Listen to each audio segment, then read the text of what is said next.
Hello eight class, welcome to online classes presented by AMM public school. बच्चों, आज आपका हिंदी का टर्न है, तो निकालिए अपनी हिंदी की बुक्स। बच्चों, open page number 80, chapter number 11, भक्ति पद।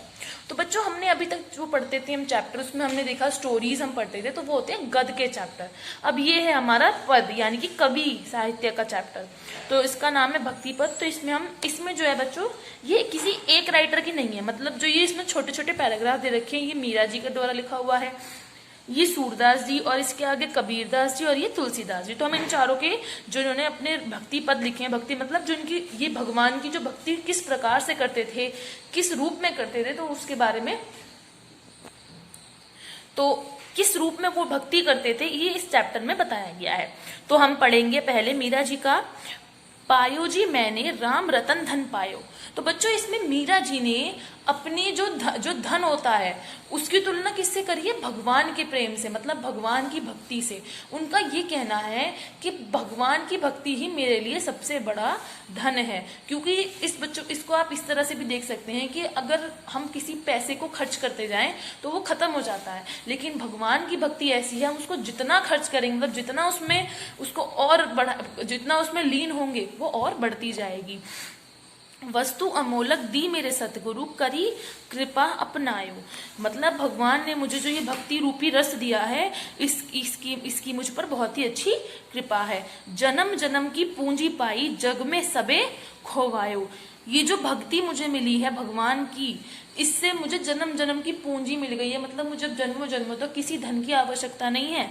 मैं सब खो दूंगी, लेकिन अगर ये भक्ति मेरे पास है तो मुझे दुनिया में कुछ नहीं चाहिए।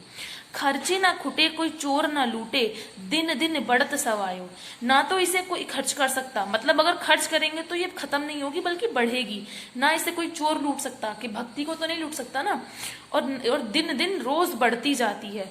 सत की नाव खेवटिया सतगुरु, मतलब मेरी जो ये नाव है जिसमें मैं, मतलब मेरी जो ये भक्ति की नाव है, इसकी जो खेवटिया मतलब जो इसको चला रहे हैं वो खुद पालनहार श्री कृष्ण, क्योंकि मीरा जी श्री कृष्ण की बहुत ही अपार भक्त थी, तो वो वो चला रहे हैं। भव सागर तरी आयो, मतलब यही मुझे सागर किनारा दिखाएंगे। भगवान जी को कह रही है मीरा जी। मीरा के प्रभु गिरधर नागर, हरक हरस जस गायो। मीरा के जो प्रभु हैं कौन थे?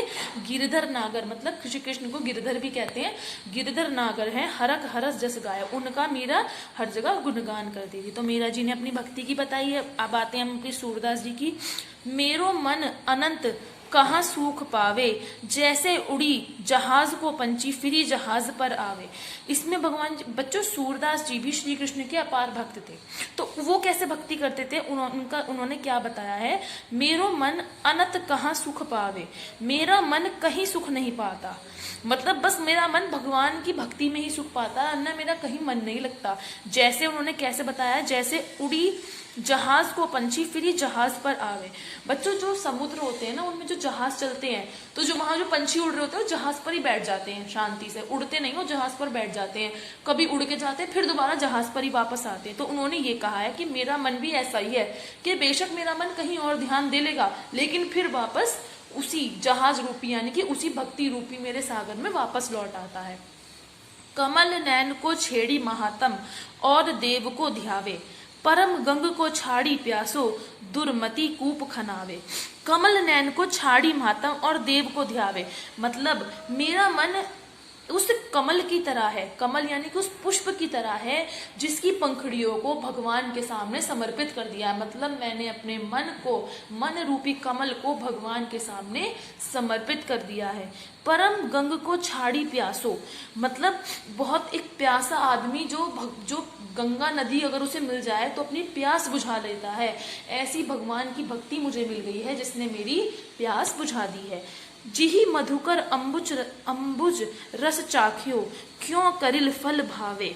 जिसने भगवान के इस मीठे रस को चाट लिया है, जिसने भगवान के इस भक्ति रूपी, ये बच्चों जो कवि होते हैं ना, ये अपनी जो उनकी धारणाएं हैं वो दूसरी चीजों के रूप में प्रकट करते हैं। जैसे उन्होंने अपने मन की जो ये ललसा है, मन की जो भक्ति की इनकी पिपासा है, उसको उन्होंने एक पंछी के रूप में, एक कमल के रूप में, एक गंगा नदी के रूप में उन्होंने बताया। अब उन्होंने बताया कि जिसने भगवान का इतना मीठा भक्ति रूपी रस को चाट लिया है, भक्ति को रस बताया है, तो उसे उसके सामने तो बाकी सारे फल कड़वे ही लगेंगे उसको।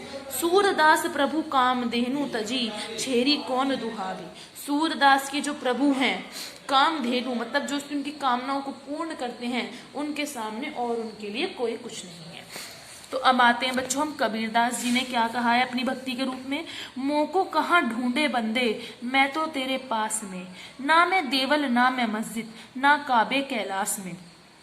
तो इसमें कबीरदास जी कहते हैं कि कबीरदास जी ने भगवान की व्यथा को व्यक्त किया है, मतलब कि उन्होंने बताया भगवान क्या कहते हैं। भगवान कहते हैं मोह को कहाँ ढूंढे बंदे, कि हे बंदे मतलब इंसान, तू मुझे कहाँ ढूंढ रहा है, मैं तो तेरे पास में हूँ। कहते हैं ना बच्चों की एक कहावत है बहुत अच्छी कि भगवान सर्वव्यापी है, मतलब हर जगह विराजमान है। आप अच्छा करते हैं तो भगवान आपके सामने है, आप बुरा करते हैं तो भगवान आपके सामने है। भगवान जहाँ आप बैठे हैं तो आप भगवान आपके साथ ही बैठे हैं। तो उसमें इन्होंने कबीरदास जी ने यही बताया है, मोह को कहाँ ढूंढे बंदे मैं तो तेरे पास में, कि हे बंदे मुझे कहाँ तू ढूंढ रहा है, मैं तो तेरे पास में ही हूँ। तो कबीर जी कह रहे हैं कि ना तो तुम मुझे कहाँ ढूंढ रहे हो, मैं तो तुम्हारे पास में हूँ, ना तो मैं देवल में, ना मैं मस्जिद में, ना तो मैं किसी घर मतलब कि किसी मंदिर में, और ना ही किसी मस्जिद में, ना किसी गुरुद्वारे में, और ना ही किसी जैनियों का मंदिर, किसी में भी मतलब मैं नहीं हूँ। ना काबे कैलाश में, ना मैं कैलाश पर्वत पर बैठा हूँ, ना तो मैं कौन क्रियाक्रम में, ना तो कोई मैं पूजा पाठ जो होते हैं ना क्रियाक्रम उनमें नहीं हूँ, ना ही योग वैराग में, ना ही कोई मेरी जो वैरागी रहते मतलब जो संत बन जाते हैं ना मैं उनमें। खोजी होए तो तुरंत मिली हो, पल भर की तलाश में। अगर मुझे खोजना चाहो तो मैं तो पल भर में मिल जाऊंगा। क्यों? क्योंकि मैं तो तुम्हारे पास में।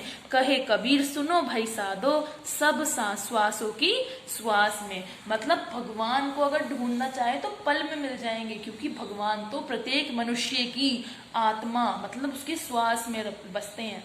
भगवान मंदिर में नहीं होते, मस्जिद में नहीं होते, भगवान तो हमारे पास होते हैं। अच्छा करते हैं तो भगवान साथ होते हैं, बुरा करते हैं तो भगवान साथ होते हैं। कोई नहीं देखता, हम सोचते हैं किसी बंद कमरे में कोई नहीं देख रहा, लेकिन जो ईश्वर हैं वो हमें हर जगह से देख रहे हैं। उनके सामने तो हम कभी छुप ही नहीं पाएंगे। तो ये कबीरदास जी ने बहुत अच्छा दोहा बताया है अपना कि मुझे कहाँ ढूंढ रहे हो, मैं तो तुम्हारे पास में हूँ। अब हम आते हैं तुलसीदास जी पर। अब लो नसानी अब मैं नसे हो, राम कृपा भव निशा, सिरानी जागे फिर ना डसे हो।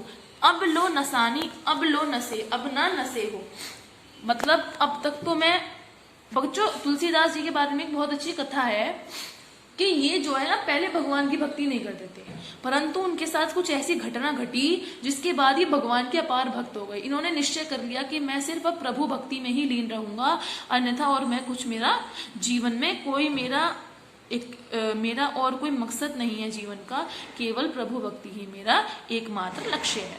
अब लो नसानी अब ना नसे हो, अब तक तो मैं नसानी मतलब अब तक तो मैं नहीं था उस चीज में, लेकिन अब मैं आ गया हूँ। राम कृपा भव निशा सिरानी, जागे फिर न डसे हो। अब मैं राम प्रभु की कृपा में आ गया हूँ, अब मुझे किसी चीज का भय नहीं है। पायो नाम चारु चिंता मनी, उड़ करते न खसे हो। मुझे जो भगवान का इतना नाम जो मिल गया है, अब मुझे कोई चिंता नहीं है। अब ना मुझे उतार चढ़ाव मेरे कुछ भी आ जाए, परंतु अब जो ये प्रभु नाम मुझे मिल गया है, इसके आगे मुझे अब किसी भी कुछ भी मेरे साथ हो, मुझे कोई चिंता नहीं। श्याम रूप सुचि रुचिर, कसौटी चित कंच नहीं कसे हो। श्याम रूप सुचि रुचिर, श्याम का जो ये रूप है मतलब राम जी को श्याम, इन सबको राम जी को कहा है। राम का जो ये रूप है यही मेरी कसौटी है, मतलब अब बस यही मुझे दिखता है। कंच नहीं कसे हो, और कुछ मेरे कंच मतलब मेरी आंखों से और कुछ नहीं दिखता। पर बस जानी हंसियो इंद्रानी, निज बस में है हंस से हो। पर बस जानी हंसियो इन इंद्रिन, मेरी जो ये इंद्रियां हैं, मनुष्य की 5 इंद्रियां होती हैं, इन इंद्रियों से, आंख नाक कान से मुझे सिर्फ एक ही चीज का स्मरण होता है, वो है प्रभु भक्ति। मैं सिर्फ उसी में लीन रहना चाहता हूँ।